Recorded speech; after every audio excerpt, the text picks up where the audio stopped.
Salut à tous et bienvenue à la présentation de ce Lève AR15 de chez GG.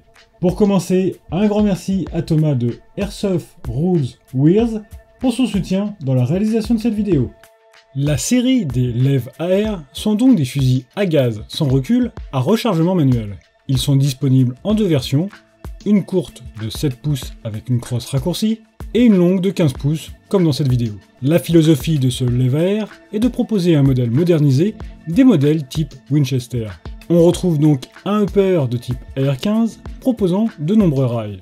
Il est important de noter que plusieurs uppers de type AR15 de chez GG sont compatibles de série avec la série des Lève AR. Lors de l'IWA 2024, on a pu apercevoir un Lève AR équipé d'un upper de FAR 556. Et j'ai aussi vu en image un montage avec un RP9 2.0. Pour finir, ce modèle est donc compatible avec les chargeurs de type M4 GG et sûrement d'autres comme j'ai pu en faire l'expérience.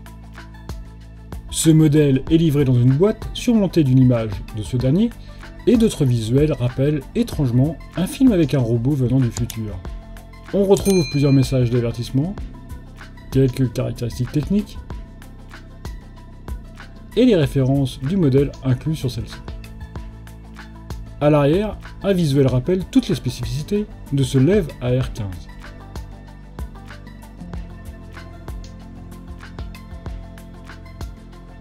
Sur le côté, on retrouvera aussi une poignée de transport.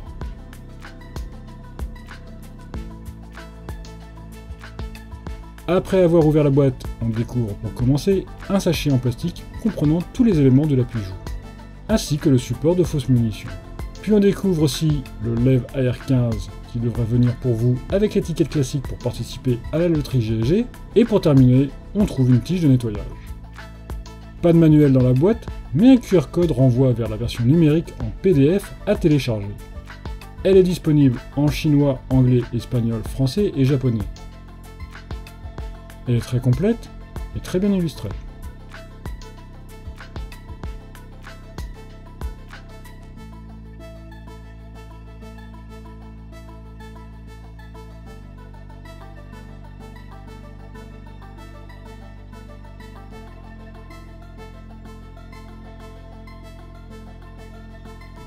Concernant la protection interne, tout est bien maintenu dans une belle mousse de qualité.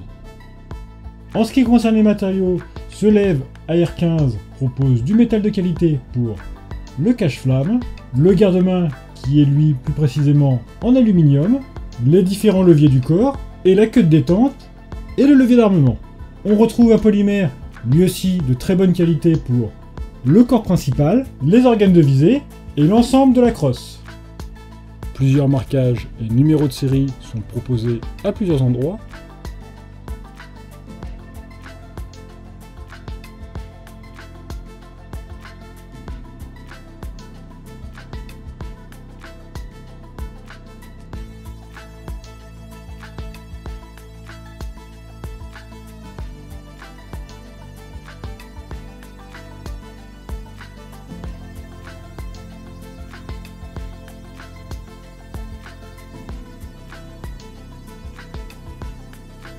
Une infime trace de moulage est présente sur les parties plastiques.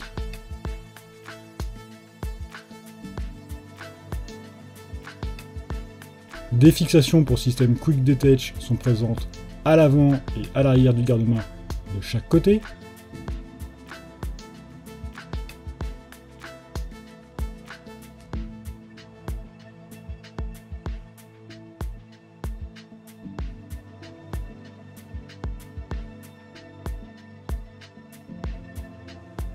Celui-ci dispose sur les côtés et le dessous de plusieurs séries de rails de type M-LOK.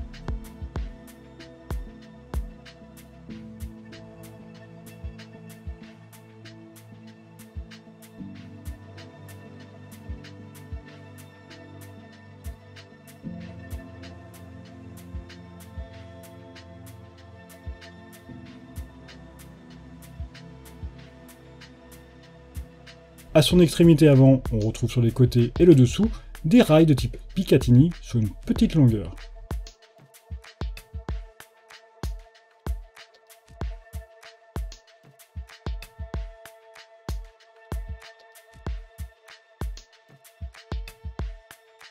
Un rail du même type est présent sur toute la longueur supérieure.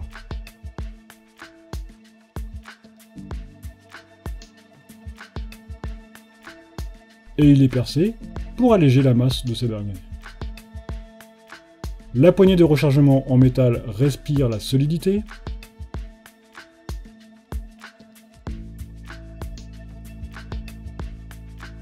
L'avant de la crosse est surmonté de légers motifs en relief.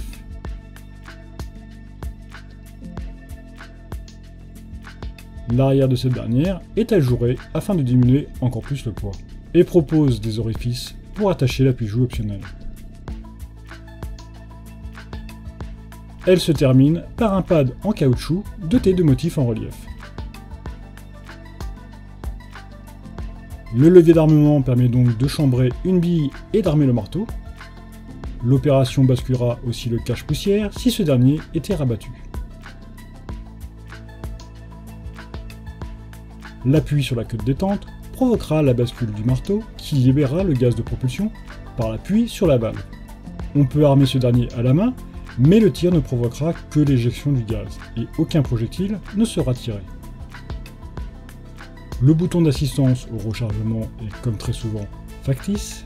Le sélecteur de tir est très facile à manipuler.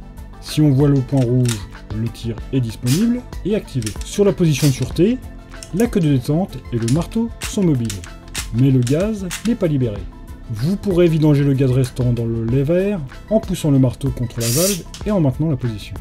Pour procéder à l'ajustement du hop-hop, il faudra armer le levier d'armement à mi-course, ce qui provoquera l'ouverture du cache-poussière. La fausse culasse sera alors ouverte et on accédera à la roue de réglage.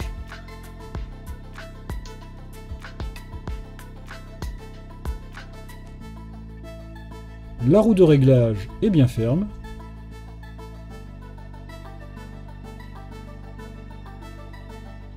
Et on aperçoit le nozzle qui prend la forme d'une fausse munition munie de son marquage. C'est original.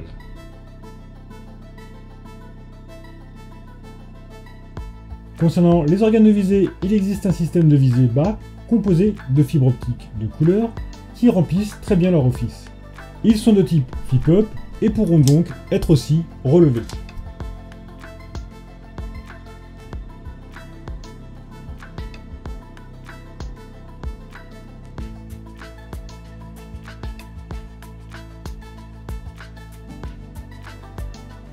Des marquages sont visibles dans cette position.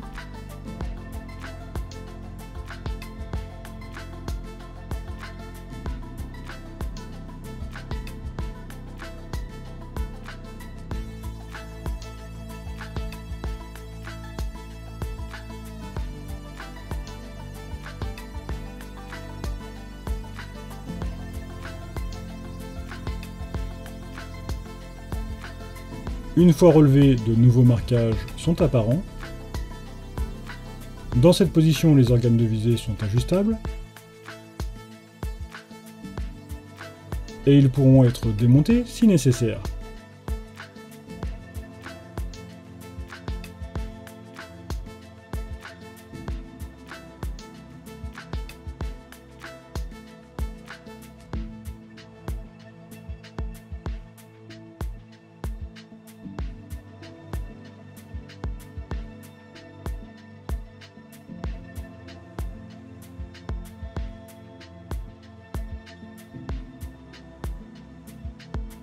Au moment de retirer le chargeur, aucun souci. Et il est de même à la réinsertion. Les leviers d'éjection du chargeur sont ambidextres. Sur le côté droit, ce dernier est même séparé en deux positions synchronisées, plus ou moins éloignées du doigt.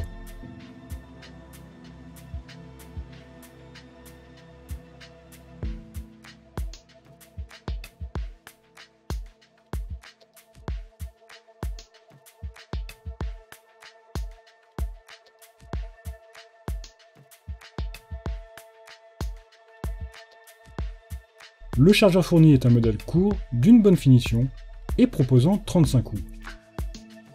Il dispose du système maintenant standard de poussée des billes de GEG pour ne perdre aucune munition. On pourra aussi utiliser des chargeurs plus classiques de type M4 compatibles si on en a envie.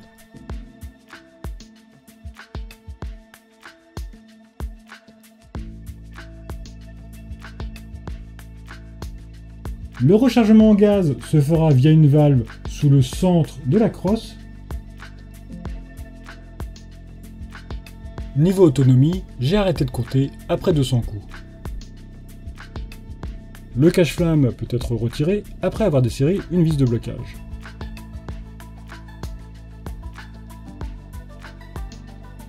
On accède alors à un pas de vis de 14 mm anti-horaire.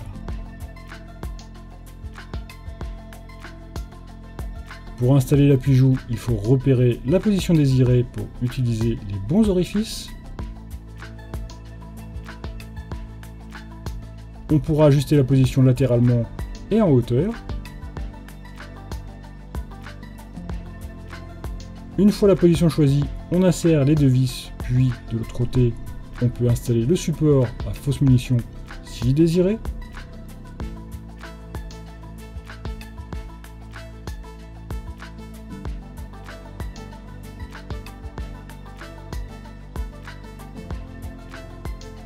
Puis on fixe le tout avec les deux bouchons en métal.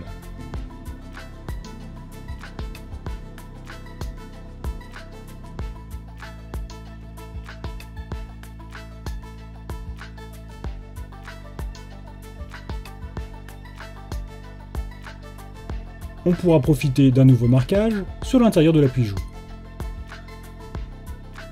Les munitions factices sont manipulables. Elles sont en plastique et proposent un marquage sur l'arrière. La partie arrière de la crosse peut être retirée. Il faut retirer deux vis de blocage.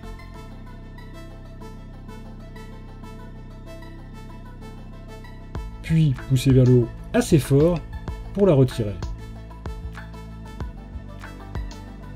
On accède alors sur l'arrière à un rail Picatinny qui permettra d'installer un autre modèle de crosse compatible.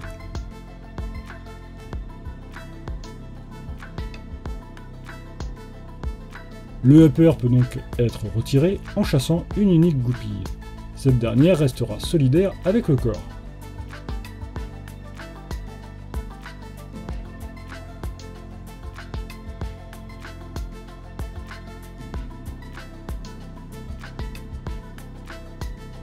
On peut accéder alors au canon interne et au bloc pop. On accède aussi au bloc mobile de propulsion. On pourra alors profiter du fonctionnement de l'armement de la réplique avec le nozzle mobile.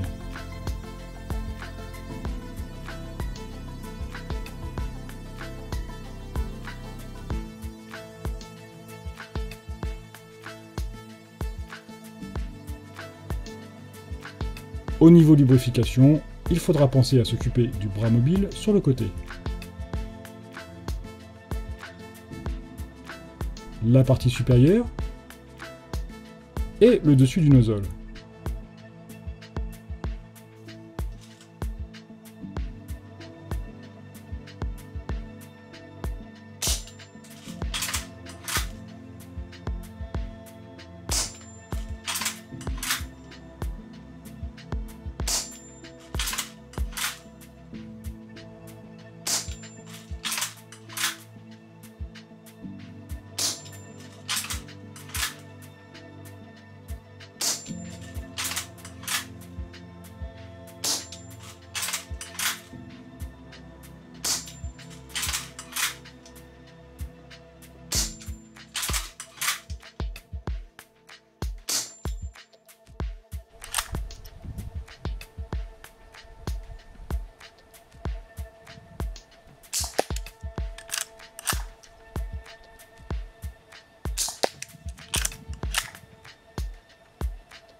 En conclusion, ce Lève R15 est un modèle original et très réussi. La finition de l'ensemble est très bonne, les caractéristiques de tir le sont aussi, et les sensations restent celles d'un NBB. Les possibilités de customisation sont très nombreuses, et la réplique est très bien pensée avec son système de propulsion permettant le changement de upper. Un modèle qui permet donc de se monter une configuration de type DMR très originale et personnalisée, proposant de bonnes performances en standard. Pensez à utiliser mes différents liens affiliés dans la description de la vidéo lorsque ce Lève AR15 sera disponible afin de m'apporter votre soutien à mon travail. Merci à vous d'avoir regardé cette vidéo. Si vous possédez vous aussi ce modèle ou si vous voulez échanger sur ce dernier, n'hésitez pas à utiliser les commentaires.